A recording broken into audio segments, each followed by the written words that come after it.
उदयपुर शहर की पहचान फतेह सागर झील में मंगलवार देर शाम उस समय अफरा तफरी का माहौल बन गया जब पर्यटकों से भरी एक नाव मोती मंगरी के सामने झील के बीच अचानक इंजन खराब होने से बंद हो गई।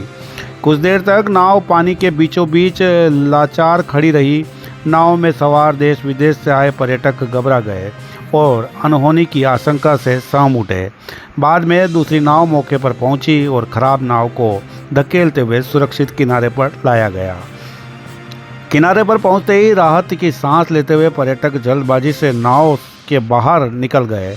घटना ने एक बार फिर फतेह सागर झील में संचालित नौका की सुरक्षा व्यवस्था पर गंभीर सवाल खड़े कर दिए।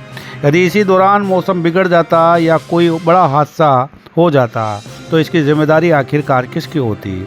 झील में नौकायान संचालन के लिए नावों की फिटनेस, वैध पंजीयन, बीमा, इंश्योरेंस, चालक का लाइसेंस, सुरक्षा उपकरण, लाइफ जैकेट, अग्निशमन व्यवस्था सहित विभिन्न विभागों की आवश्यक एनओसी और समय समय पर तकनीकी जांच अनिवार्य मानी जाती है।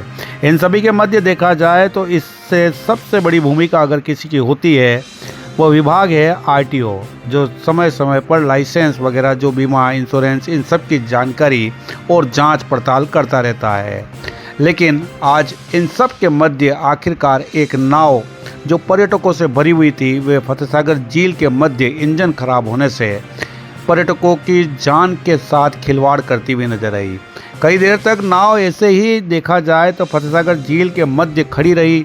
अन्य नौका के सहारे उसको लाया गया और तब तक सबकी सांस किसी की ऊंची तो किसी की नीची लटकी रही। सवाल यह है कि क्या इन सभी नियमों का वास्तव में पालन हो रहा है या केवल कागजों में औपचारिकताएं पूरी कर ली जाती है। सबसे बड़ा सवाल झील प्रबंधन से जुड़े जिम्मेदार विभाग यूडीए और आरटीओ प्रशासन पर भी खड़ा होता है। यदि नियमों के अनुसार नियमित निरीक्षण और तकनीकी जांच होती है तो बीच झील में नाव का इंजन आखिरकार कैसे जवाब दे गया। क्या संबंधित अधिकारियों की निगरानी केवल राजस्व वसूली तक सीमित रह गई है।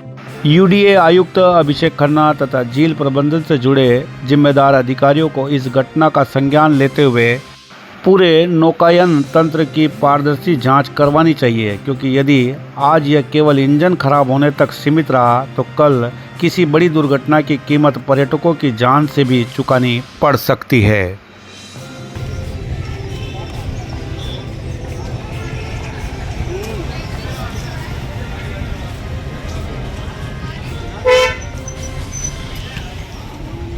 इसीलिए तेरी माँ ने तेरा नाम रखा है शिवम।